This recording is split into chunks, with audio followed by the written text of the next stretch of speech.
Mr. Chesney, Here. Mr. Cox, Here. Mr. Fishman, Here. Mr. Ramsey, Here. and Mr. Shipley. Vice President, so ordered. You have before you a summary of the last meeting we had, November 1. Is there any questions about that? Move to approve. Mr. Britton moved that the summary be approved. Is there a second? Second. Mr. Chester, second. All those in favor, let it know by saying aye. Aye. Motion's carried. And you have in front of you the copy of the budget for 2022, proposed budget.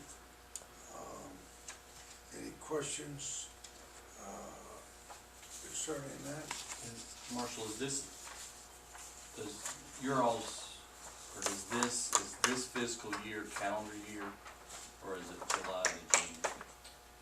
July to June. I get confused on the years. Say it again, It's a fiscal year. fiscal year. July to June. And these are the same amounts for everything? I move to approve. Mr. Britton moves the budget be approved. Is there a second? Second. Mr. Cox, second. Any discussions?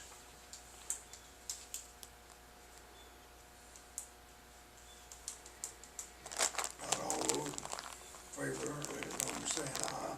Aye. Any opposed, say no. Motion's carried.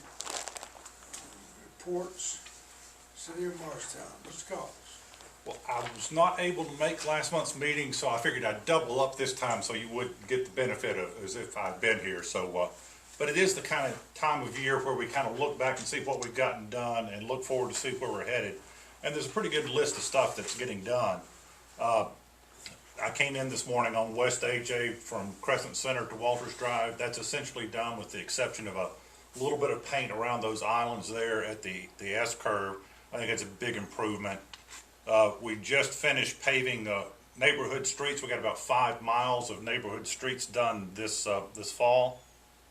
A number of stormwater improvements around the community, notably at Cumberland, at West Main, and at the Fulton Hill Park. All those were fairly substantial stormwater issues we had to address.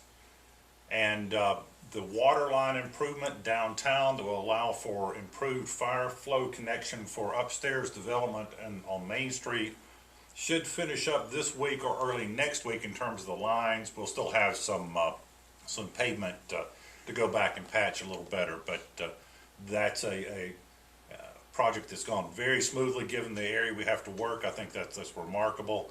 And we've already got at least one business owner that's interested in connecting to the line. So I think it's beginning to already show progress and show its need.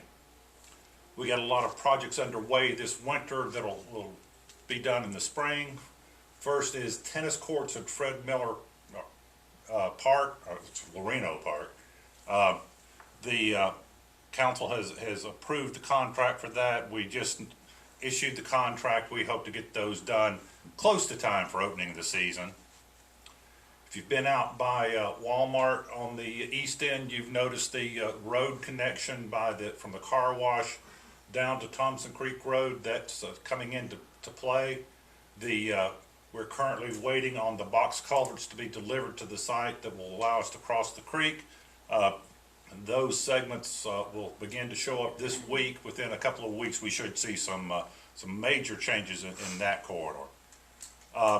We're making improvements for handicap access in our parks, particularly in our restroom facilities. That is underway and should be done by the end of January. The repairs to Brights Pike Bridge ran into some problems. That's a bridge that was identified as substandard by TDOT, but we'll have that done here again by spring. That will be completed. A project we're working jointly with Hamblen County on public safety radios. really stepping forward in terms of bringing our communications up to a state-of-the-art modern communication system. That's a $4 million project share between the city and the county, and we're making significant progress. The equipment's being shipped, the towers are being readied. That's going to be a major improvement for our public safety personnel and will serve us for decades to come. The big construction project that I spent a lot of my time on, Morristown Landing, the community center, just crossed the halfway point. We should be ready to open by fall next year if things continue to be as they are. We've been fairly lucky in being able to manage around supply chain problems of getting materials. We've had to make a few changes along the way that have caused us some delays, but overall, a major construction project like that, we're still that close to being on target on time. We're very happy. You look around town, some areas are being cleared out for problems. Angelo's restaurant, of course, burned down. It's coming down. Sagebrush Restaurant is being brought down by the owner for redevelopment. At 1017 East First North Street, after 2 years of court and process, we're about to bring down some derelict apartment buildings. The owner is not terribly cooperative, and we've still get communications as of today. And the Bradley building downtown, unfortunately, will be salvaged, demolished. The owners finally did pay some attention after we got them in court.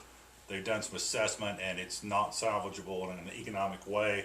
They do hope to maintain the facade on Cumberland, but use the area for at least short term for parking to the rear. But they are working. They've done the asbestos abatement. They're moving now towards salvage, trying to get materials out of there that can be reused somewhere else. We're in the planning stage for a number of projects that will come around next year. One big one is looking at a major entrance into our community, Cumberland Avenue. We're looking at how we can make that more attractive, hopefully to encourage redevelopment and some private investment along that corridor, make traffic work a little bit better. We've got a road project. South Cumberland, you're talking about? Yes. Where is that project? It goes basically from 160 down to Morris. I mean, where are we about getting something? It's a study right now looking at turn lanes and traffic signals and sidewalks. But it's all, there's no money for building right now. It's all looking at concept. East Morris, we have a project that should begin construction next summer. That goes from 25 basically at the mall to Dover. That will include some improved traffic signalization at Dover and Jaybird.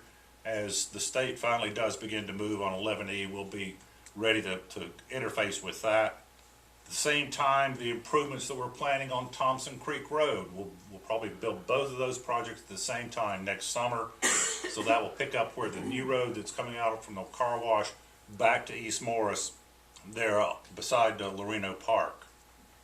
We just got funding from the state to update our airport layout plan.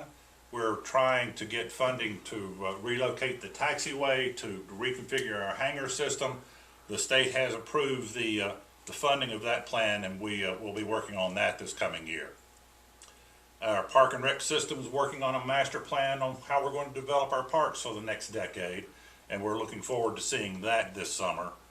And then Central Church Road is our other road project we've got that's probably 2 years out. We're still having some right-of-way issues we're going to have to resolve.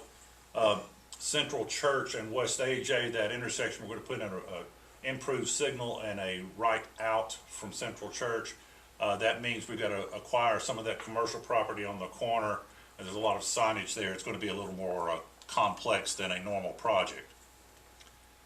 We continue to see housing development like it's going out of style. We're seeing both single family and multifamily and at a rate we've not seen in decades. We're going to see a significant growth in population in this community in the next 2 years.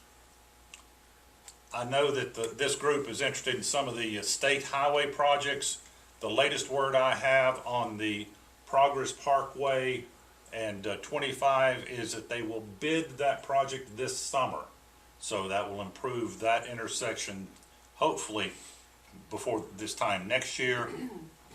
I was told, and still have my fingers crossed, that the first leg of 11E will be bid late in '22. So about this time next year, we should have a contractor assigned to doing that first leg, the Morristown end of that 11E on the east side widening. And the second turn lane from West AJ to Merchants Green is slated for bidding the first quarter of '23. So it'll be a while before that one happens, but it is still moving through the TDOT system. So we've got a lot going on, we've got a lot done, but hopefully we've got a lot in the pipeline that will keep us making improvements. Thank you. Any questions? Tony, when you talk, Ask one question, sorry. Who's doing the master plan for Carson Ray? Craig set that up. Okay. No consultant? No consultant. He's got a steering committee. Marshall, you're serving on the steering committee for that. Is that, they're meeting once a month, is that the game plan? Yeah, yeah. Okay. We're doing SWOT analysis, tour the park, kind of looking at weaknesses of park and suggestions. It's a pretty intense process. Tony, you mentioned the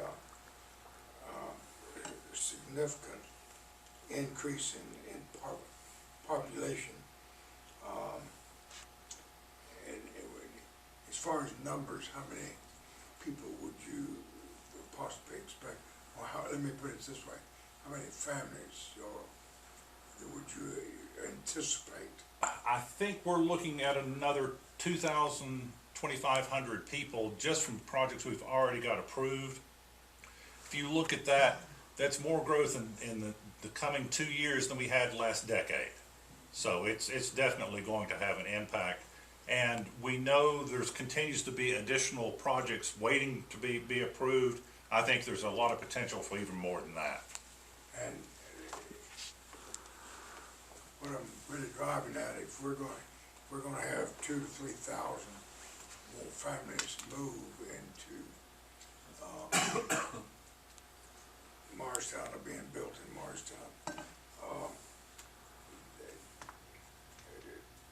Bill, is there any planning or any recognition of that being done? What's the school system doing that, if you have that many people, you're gonna have a lot more people, and is there any study being done about that in either the high schools or the grammar schools, where those housing projects are? For example, are they gonna overflow Sherwood? Are they gonna Sherwood's not there, but the one up, wherever they are, are those schools prepared to have another 100 or 200 students in? I think what the trend that they've seen over the last 5 years or so is a student population decline. And so